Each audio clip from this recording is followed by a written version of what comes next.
but we'll cover it all. Job chapter 3. After this, Job opened his mouth and cursed the day of his birth. Job said, "Let the day perish in which I was born, and the night that said a man-child is conceived. Let that day be darkness, may God above not seek it, or light shine on it. Let gloom and deep darkness claim it. Let clouds settle upon it. Let the blackness of the day terrify it. That night let thick darkness seize it. Let it not rejoice among the days of the year. Let it not come into the number of the months. Yes, let that night be barren. Let no joyful cry be heard in it. Let those who curse it curse the sea, those who are skilled to rouse up Leviathan. Let the stars of its dawn be dark. Let it hope for light, but have none. May it not see the eyelids of the morning, because it did not shut the doors of my mother's womb and hide trouble from my eyes. Why did I not die at birth, come forth from the womb and expire? Why were there knees to receive me, or breasts for me to suck? Now I would be lying down in quiet, I would be asleep, then I would be at rest with kings and counselors of the earth, who rebuild ruins for themselves, or with princes who have gold, or fill their houses with silver. Or why was I not buried like a stillborn child, like an infant that never receives the light? There the wicked cease from troubling, and there the weary are at rest. There the prisoners are at ease together. They do not hear the voice of the taskmaster. The small and the great are there, and the slaves are free from their masters." We'll just stop right there. I read even a little bit further than I suggested at the beginning, but just to kind of situate Job, and this has nothing to do with my dissertation. Most of you know I've been writing about Job for a little over a year now. Really doesn't have a whole lot. Today's message really doesn't have a whole lot to do with my scholarship per se, but just to give you a little bit of context of what the book is. The book is a sarcastic commentary on the theology of Deuteronomy. You might recall in Deuteronomy chapter 28, verse 1, it says, "If you obey the Lord, all of these blessings will chase you down and overtake you." Well, Job is introduced to us in the beginning of the book as a person who's blameless, perfect, who walks uprightly, who fears God and runs from evil. And you find here, not too far into the story, a blameless man affirmed by God as being perfect and upright was tested severely. And he experienced a lot of grief. You might have noticed a pattern in the last several weeks here as we've been kind of focusing on the human experience, our emotions, and the things that we go through. Grief is one of those experiences that all of us are familiar with, and we have love in our relationships, and we discover meaning, value, and purpose in the context of those relationships. And so when we experience some sort of loss, it's very painful, it's difficult to recover from.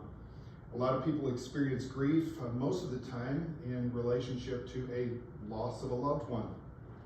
But a person might also grieve as their health declines, and they realize they cannot do what they used to do. When I was a hospice chaplain, I sat with people who would experience something known as anticipatory grief. They knew that their time was very, very short, and they were worried about what that experience and that transition was going to feel like and what they were going to go through, and so they had a lot of anxiety about their final moments. Anticipatory grief. A person might grieve over the loss of a friendship, the loss of innocence, the end of a marriage, a foreclosure, a bankruptcy, unemployment. Even positive additions, like the birth of a baby, can cause grief. Mothers sometimes experience postpartum depression. Fathers who welcome a new child into the home all of a sudden realize they can no longer come and go as they please. They have to arrange their life and their habits around the new addition to the family. Any change in our life can bring about the experience of grief. And the tendency that a lot of us have is to try and rush people through the experience of grief and rush them through that process because we're uncomfortable with it. We don't like the way it looks, we don't like the way it sounds, and we don't like the way it feels. An early pioneer in the study of grief was Elizabeth Kubler-Ross. And most of you are probably familiar with the 5 stages of grief. There's a lot of new science that has emerged since then about bereavement, but a lot of what she wrote there still is very reliable and tested and proven to be true, but it's not just a series of events. Grief is not, she says, just a series of events or stages or timelines.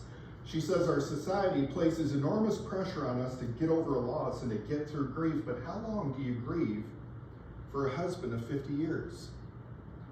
Or a teenager killed in a car accident, or a 4-year-old child? A year? 5 years? Forever? What's the time frame? When you read Job, this is a story of a good man and a good family who suffered greatly. And it is a plunge into the depths of human misery. God, for reasons not known to Job, known to us, but God, for reasons not known to Job, has allowed a very good man to suffer extraordinary loss. He was blameless and upright. He feared God. He turned away from evil. He had 7 sons and 3 daughters, along with vast resources, and he had enough servants to help him manage all of his estates. He was exceptionally wealthy.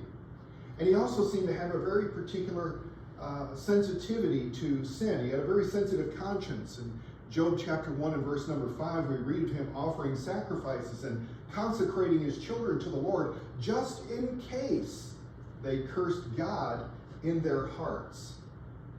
Well, he was going to be tested with that not too far into the story, because there was the divine council, the assembly that gathered. All the sons of God and the Satan, Hasatan, presented themselves before the Lord to give an account. And God brings Job to Satan's attention. Have you not considered my servant Job? And Satan challenges God's policies in creation and says, yeah, but you've put a hedge around him and his household and everything he has. You've blessed the work of his hands so that his flocks and herds are spread throughout the land. But if you stretch out your hand and strike everything he has, he will surely curse you to your face. In other words, God, Job is only serving you for what he gets out of the deal. His righteousness is not disinterested. He's only doing this because you continue to bless him and protect him. But if you lift your hand of protection and allow his herds and everything to be stricken, he's going to curse you to his face. What we learned early on in the story is that a person can live a very commendable life, a life that's pleasing to God, and not be spared from a single moment of tragedy. Pain and suffering are ecumenical. It's the one thing every human being has in common. All of us hurt. And so when you read the book of Job, you're left wondering.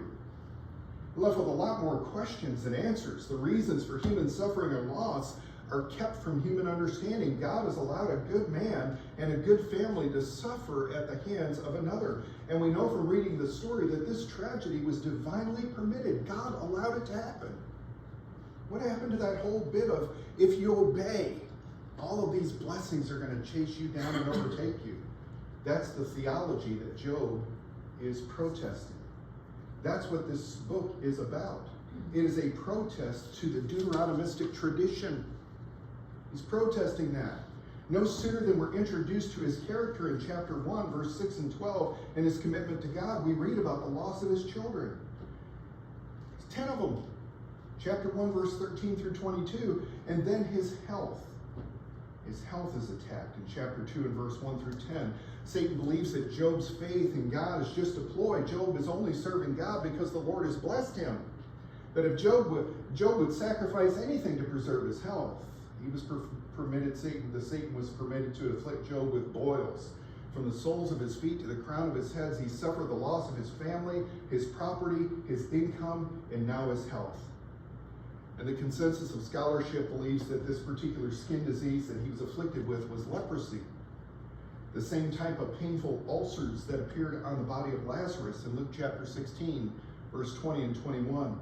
Very painful skin condition. It required constant attention, so that when you read chapter 2 and verse number 8 in Job, you find Job sitting in a pile of ashes with a broken piece of pottery, scraping the pus from the sores in order to keep the infection from spreading. Some believe that Job was actually sitting in a pile of dung. And in fact, the Greek word, the Greek Septuagint, the Greek translation of the Old Testament here, uses the word dung. That's what he was sitting in. Koprias, Luke chapter 14, verse 35, it's the same word that Jesus used when he says, if the salt loses its taste, it's good for nothing except to be cast into the manure pile. Job's entire life was reduced to the experience of sitting in a pile of dung. And this disease brought a lot of other painful conditions, embarrassing symptoms in his life as well. As you read a little bit further in the story, you find that he had nightmares. He preferred choking to death over the pain that he felt in his bones. You read about that in chapter 7. In chapter 19, in verse 17 and 20, he developed a really foul odor from his mouth. He had bad halitosis, really bad breath. And Tic Tac would not have cured this. And his body stunk. His skin was discolored and his bones ached with tremendous pain, chapter 30 and verse 30. And for whatever the disease was, his wife wanted him to give up the only thing he had left, which was his integrity. Job's wife challenges him in the 2nd chapter. Do you still hold on to your integrity? Just say something bad about God and die. Just curse God and let it be over with. Right? What should we do with people that are in this kind of a condition? The Apostle Paul tells us to rejoice with those that rejoice and weep with those that weep. And so along come Job's friends. And the only appropriate response they offered in the beginning was their silence and their presence. They saw Job grieving and they sat with him in silence and wept with him for 7 days. When they laid eyes on him, they didn't even recognize him. He was afflicted so deeply. And his grief was compounded now that his wife is challenging him to just give up the only thing he has left, which is his integrity. And now both of them are having to live with all of the changes that grief has brought about in their life. That's exactly what suffering and grief does, is it forces us into a new way of living with these changes. They're going to have to grieve while they're on the move. And that's where the 3rd chapter is. It leads us into the depths of his misery and his suffering and his loss. And in verses 1 through 12, after this, Job opened his mouth and he cursed the day of his birth. He's bewildered and he wonders if he wouldn't have been better off in the darkness of the womb and never having been born. It's during this difficult part of his suffering that Job begins to ask the question all of us ask when we face senseless and undeserved tragedy. Why? Why? In fact, Job asked the question why 7 times between verses 11 and verse 26 of Job chapter 3. Why is asked 7 times. Why didn't I die from the womb? Why didn't I give up the ghost when I came out of the belly? Why did knees prevent me? Why was a mother there that I should be nursed and nourished? He's depressed and he wants answers. He wants to know why. And his unanswered questions just perpetuate more suffering. And as you pay closer attention to the story, you realize that these are a normal thing to do when you're faced with tragedy and loss and suffering, especially such that doesn't make any sense. It's undeserved. All of us want to know an answer. We want to know the reason why. If God is all loving, if he's all powerful, if he's all wise, if I really was blameless and upright and ran from evil and I feared the Lord and you promised that these blessings would overtake me, why? Perfectly normal question. Reasonable question. He lost his children, his property, his health. His wife wants him to give up his integrity. Just curse God and die. Now, understand that she's trying to make ends meet now, too. They went from abundance to poverty overnight. They went from having a large family with hopes for the future to just the 2 of them overnight. And for her, hope is an illusion. Their legacy has been abolished from the face of the earth. And as far as she's concerned, life is never going to get better from here. She's suffering too. And Job doesn't exclude her from that grief and pain. In fact, he validates her grief. He calls the tragedy what it was, an evil that nobody can understand. And so he includes her in this experience of grief. He realized that he's not the only one in the family that's suffering right now. They both share the sting of disaster. And then Job asked the question, well, should we receive good only at the hands of God and not evil? And as you read through chapter 3, you realize that as far as Job concerned, the only chance of escaping suffering he had was to have never been born, to be stillborn. Death would have been a welcomed friend for Job at this point. He wishes he could go back in time and that he had never been born. I don't know if you can relate to that experience. I've been through some painful moments where I wondered myself, man, would the world just be better off without me? Maybe I'd be happier. Maybe everybody would be happier. Why is light given to a man whose way is hidden? Job asks in verse 23.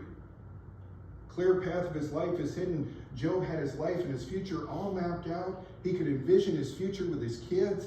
All of it now hedged in by unspeakable horror and tragedy. God has hedged him into the darkest of times. He's lost his vision for life. And so asking why seems completely normal. It is a question of protest, right?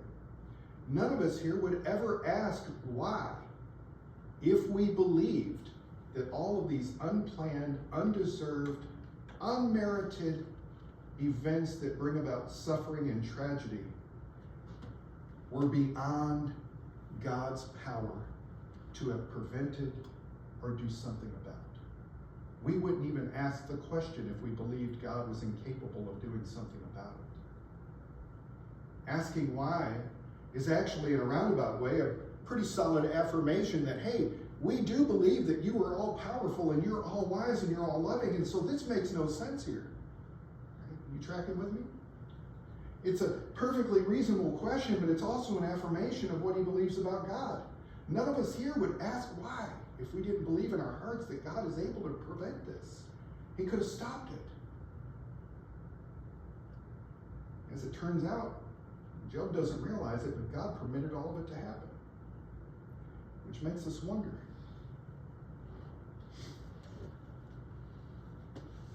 What kind of God would do that? It makes you wonder why events like the Holocaust happened. 6 million Jews killed in concentration camps. It makes you ask questions on why innocent children were gunned down in an elementary school in Connecticut, or why is there suicide? Why do people become hopeless? Why is there AIDS? Why is there cancer? Why is there Alzheimer's and ALS? Why, in a world of abundance where resources are piling up at the top at breakneck speed, are tens of thousands of people dying of hunger every day? No wonder the world struggles so hard to retain hope for a better day. No wonder many people feel like they've lost their vision for life. No wonder many people welcome death like a friend. It ushers them into this state of peace from all the turmoil of life. C.S. Lewis wrote about this in his book, A Grief Observed, after the death of his wife. C.S. Lewis, you may have read the book, he asks the same questions. Meanwhile, where's God? This is one of the most disquieting symptoms, he writes. When you're happy, so happy that you have no sense of needing him, so happy that you're tempted to feel his claims upon you as an interruption. If you remember yourself and turn to him with gratitude and praise, you'll be, or so it feels, welcomed with open arms. But go to God when you are in desperate need, when all other help is in vain. And what do you find?